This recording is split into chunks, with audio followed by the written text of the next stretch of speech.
ఇక్కడ bad breath బేసిక్‌గా reason వచ్చేసి డెంటల్ రిలేటెడ్. అంటే ఓకే. మనం తీసుకున్న ఆహారము పళ్ళ మధ్యలో ఇరుక్కుపోయి అది 2, 3 డేస్‌గా అట్లే ఉండిపోయిందంటే డికంపోజ్ అయిపోయి స్మెల్ రావడం అనేది జరుగుతుంది. ఓకే. అక్కడి నుంచి స్టార్ట్ అవుతుంది.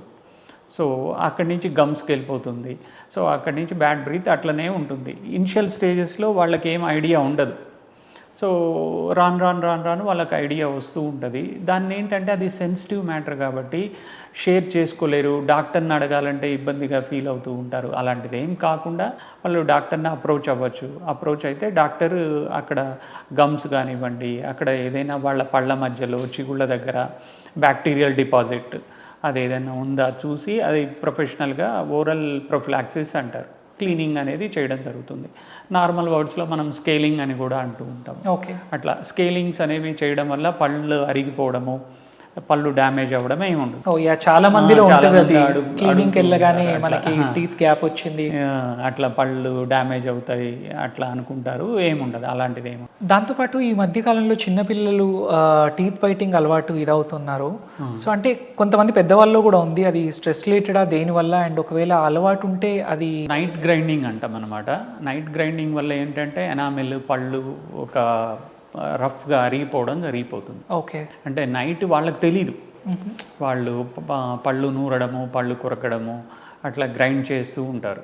ఓకే. సో, అది హ్యాబిట్ అయిపోతుంది వాళ్ళకి. దానివల్ల టీత్ చాలా వరకు డ్యామేజ్ అయిపోతాయి. పర్టిక్యులర్‌గా ఎనామెల్ అరిగిపోతుంది. సో, ఇది పిల్లల్లో, పెద్దల్లో పిల్లల్లో ఉంటుంది, పెద్దల్లో ఉంటుంది. పిల్లల్లో ఒక ఏజ్ వరకు ఉండి ఆటోమేటిక్‌గా వాళ్ళు డిస్కంటిన్యూ చేస్తారు.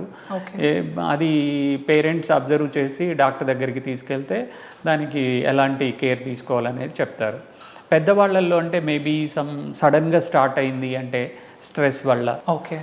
థింకింగ్ వల్ల, దానివల్ల ఉంటుంది. అది ఈజీగా మనము డాక్టర్‌ని అప్రోచ్ అయ్యి హ్యాబిట్ అనేది బ్రేక్ చేసుకోవాలి. ఓకే. అది అలానే కంటిన్యూ చేస్తే టీత్ డ్యామేజ్ అవుతుంది. ఆల్సో చిన్న పిల్లల్లో మనకు థంబ్ సకింగ్ కూడా చాలా మందిని చూస్తా ఉంటాం. సో, అది దేనివల్ల వస్తది? దానివల్ల డెంటల్ ఇష్యూ ఏమన్నా ఉంటుందా? డెంటల్ వాళ్ళకి మొత్తం లుక్ చేంజ్ అయిపోతుంది. ఓకే. థంబ్ సకింగ్ చేయడం వల్ల అప్పర్ లిప్ దగ్గర, ఫ్రంట్ టీత్ దగ్గర, నోస్ కింద దవడ మొత్తం బయటికొచ్చేస్తది. ఓహ్! సో, వాళ్ళు ఒక 16 ఇయర్స్, 17 ఇయర్స్ వచ్చేటప్పటికి ఫేస్ కంప్లీట్‌గా లుక్ అనేది స్మార్ట్‌గా ఉండదు. పళ్ళ మధ్య గ్యాప్స్ వచ్చేస్తాయి. ఓకే. దవడ ఎత్తుగా వచ్చేస్తుంది. అప్పుడు ఇంకా దానికి మనం కాస్మెటిక్ ట్రీట్మెంట్ అంటే ఆ దవడని మళ్ళా కరెక్ట్ చేసుకోవడం, లోపలికి పెట్టుకోవడం, లేదా పళ్ళు ఎత్తుగా ఉంటే పళ్ళని లోపలికి సెట్ చేసుకోవడం, ఓకే. అది చేయాల్సింది వస్తుంది. అంటే ఆ ప్రాసెస్ అనేది పెద్దదవుతుంది. దాని బదులు ఏంటి, అసలు ఆ హ్యాబిట్ అనేదే బ్రేక్ చేయాలి. థంబ్ సకింగ్ అనేది బ్యాడ్ హ్యాబిట్. సో, దాన్ని ఎలా బ్రేక్ చేయాలా? దానికి హ్యాబిట్ బ్రేకింగ్ అప్లయన్స్ అని చెప్పేసి డాక్టర్‌ని విజిట్ చేస్తే డెంటిస్ట్ దగ్గర దానికి ఒక అప్లయన్స్ ఇస్తారు. ఒకప్పుడు ఏంటంటే చాలామంది ఇళ్ళల్లో ఏం చేస్తారు, చేదుగా ఉండే క్రీమ్ ఏదో ఒకటి తంబుకి పెట్టి ఉంచేసి వాళ్ళది నోట్లో పెట్టంగానే చేదుగా బిట్టర్ టేస్ట్ ఉంటుంది కాబట్టి చెయ్యరని చెప్పి ట్రై చేస్తూ ఉంటారు. యాక్చువల్లీ అగరబత్తి కాల్చి కూడా బాధ పెడుతుంది. అట్లా ట్రై చేస్తూ ఉంటారనమాట. ఓకే. కానీ వాళ్ళకి తెలియకుండానే దాన్ని మళ్ళీ రబ్ చేసేసి ఏదో ఒక విధంగా హ్యాబిట్ని కంటిన్యూ చేయడానికి ఇచ్చేస్తారు. ఓకే. అదే డెంటిస్ట్రీలో ఏంటంటే దానికి ఇప్పుడు లేటెస్ట్ టెక్నాలజీలో హ్యాబిట్ బ్రేకింగ్ అప్లయన్స్ అని చెప్పేసి మౌత్ గార్డ్స్ అని చెప్పేసి ఉన్నాయి. ఓకే. సో, అవి డాక్టర్ వాళ్ళ పేషెంట్‌ని చూసి అడ్వైస్ చేస్తారు. అవి తీసుకోవడం వల్ల చాలా తొందరగా ఆ హ్యాబిట్ అనేది వాళ్ళు అవాయిడ్ చేయొచ్చు. అండ్ స్నోరింగ్‌కి, డెంటల్ ఇష్యూకి ఏమన్నా సంబంధం ఉంటుందా? స్నోరింగ్ అనేది ఓపెన్ బైట్. అంటే మనం జనరల్‌గా పళ్ళు కొరికినప్పుడు అప్పర్ టీత్, లోవర్ టీత్ కంప్లీట్‌గా కాంటాక్ట్ లోపలికి వచ్చేస్తాయి. ఓకే. సో, కొంతమందికి లోపల అది నాసల్ సెప్టమ్ అంటే ముక్కు లోపల ఉండేది డివిజన్ ఉంటుంది కదా, ఆ బ్రీతింగ్ నారో అయిపోవడం, సో మౌత్ బ్రీతింగ్ చేయడం, దానివల్ల స్నోరింగ్ రకరకాల రీజన్స్ ఉంటాయి. అయితే మా దగ్గర యాంటీ స్నోరింగ్ డివైస్ అని ఉంటుంది. సో, అది చాలా మందికి తెలియదు. అది ఎంత కాస్ట్ అవుతుంది అండి? ఎలా రన్? అంత పెద్ద ఎక్స్పెన్సివ్ ఏమి ఉండదండి. సింపుల్గానే ఉంటుంది. అఫోర్డబిలిటీ ఉంటుంది. ఎవరికైనా అఫోర్డబిలిటీ ఉంటుంది. దాంతో వచ్చే అడ్వాంటేజ్ చూస్తే చాలా వరకు అఫోర్డబిలిటీ. ఎకానమికలే ఉంటుంది. అండ్ మనకు క్యావిటీస్ కానీ గమ్ రిలేటెడ్ ఇష్యూస్ కానివ్వండి, లేకపోతే ఇంకేదైనా బ్యాక్టీరియల్ ఇన్ఫెక్షన్ మౌత్లో, ఇలాంటివి ఓరల్ సెక్స్ త్రూ ఏమన్నా స్ప్రెడ్ అవ్వడానికి ఛాన్స్ ఉంటుందా?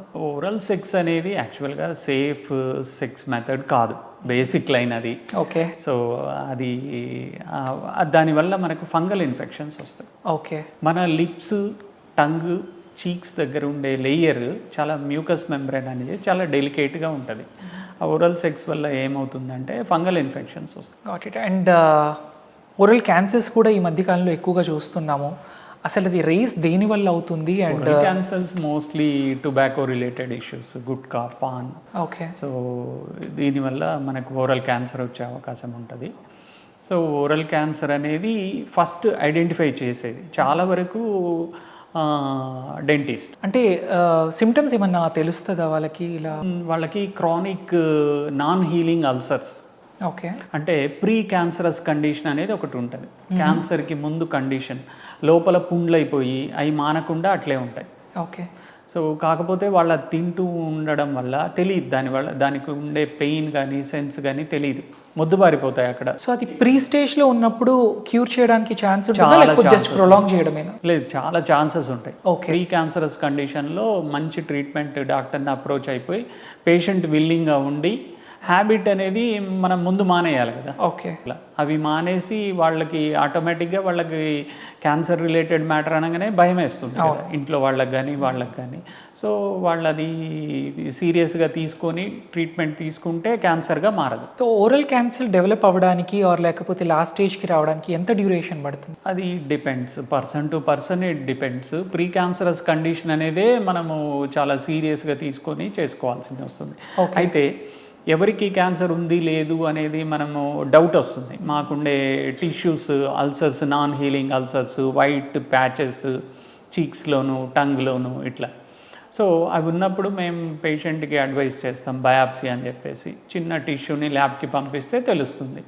ఇంకా వాళ్ళు క్యాన్సర్ ట్రీట్మెంట్ తీసుకోవడం వల్ల సో వాళ్ళ లైఫ్ని మనం కొంచెం ఎక్స్టెండ్ చేయొచ్చు. అండ్ ఈ అల్సర్స్ కూడా అంటే టీత్ కొంచెం షార్ప్గా ఉండి, లేకపోతే వాళ్ళకి కొత్త టీత్ వచ్చి ఇలా ఏదన్నా రీప్లేస్ చేసిన వాళ్ళకి కూడా వస్తాయి కదా, షార్ప్ కస్పులు ఉండడం వల్ల అది గుచ్చుకొని అట్లే హీల్ అవ్వకుండా అది కూడా క్యాన్సర్గా మారే అవకాశం ఉంటుంది. సో దాన్ని కూడా ట్రీట్ చేయాల్సిన అవసరం ఉంది compulsory. Not only pan tobacco వల్లనే కాదు, పుచ్చిపోయిన పన్నుని సంవత్సరాల తరబడి ట్రీట్మెంట్ చేయకుండా, నొప్పి భరిస్తూ, మందులు వాడకుండా అలా ఉంచినా కూడా క్యాన్సర్గా మారే అవకాశాలు ఉంటాయి. సో ఈ క్యావిటీ ఎక్కువ అయితే అప్పటి వరకు ట్రీట్ చేయకుండా ఉంచితే నెక్స్ట్ చేయాల్సిన స్టెప్ ఏంటంటే డాక్టర్ దగ్గరికి విజిట్ చేసినప్పుడు జనరల్గా వాళ్ళు చిన్న క్యావిటీ ఉంటే దానికి పెయిన్ ఏమి ఉండదు, డాక్టర్ ఐడెంటిఫై చేసి సిమెంట్స్, ఫిల్లింగ్స్ అంటారు. ఓకే. అది ఫర్దర్ నెక్స్ట్ లెవెల్కి వెళ్ళదు. సో ఇంకా ఆల్రెడీ నర్వ్స్ దాకా వెళ్ళిపోయి పెయిన్ వచ్చింది అనుకోండి, ఓకే, అప్పుడు రూట్ కెనాల్ ట్రీట్మెంట్ అని చెప్పేసి చేస్తాం. సో ఈ రూట్ కెనాల్ ప్రాసెస్ ఇప్పుడు 1 డే రూట్ కెనాల్ అని వస్తున్నాయి కదా, ఒకప్పుడు ఏంటంటే మల్టిపుల్స్, జనరల్గా చాలామంది విసుక్కునేది ఏంటంటే డెంటిస్ట్ తిరుగుతూనే ఉండాలా, చాలా రోజులు పడుతుంది, ఫస్ట్ 2 days పెయిన్ ఉంటుంది, వస్తారు, ట్రీట్మెంట్ స్టార్ట్ అవుతుంది, తగ్గిపోతుంది, మానేస్తారు. సో ట్రీట్మెంట్ డిస్కంటిన్యూ అయిపోతుంది. ఓకే. ఇప్పుడు ఆ పరిస్థితి లేదు. సింగిల్ సిట్టింగ్లోనే, వన్ సిట్టింగ్లోనే, 1 విజిట్లోనే మనం రూట్ కెనాల్ మొత్తం కంప్లీట్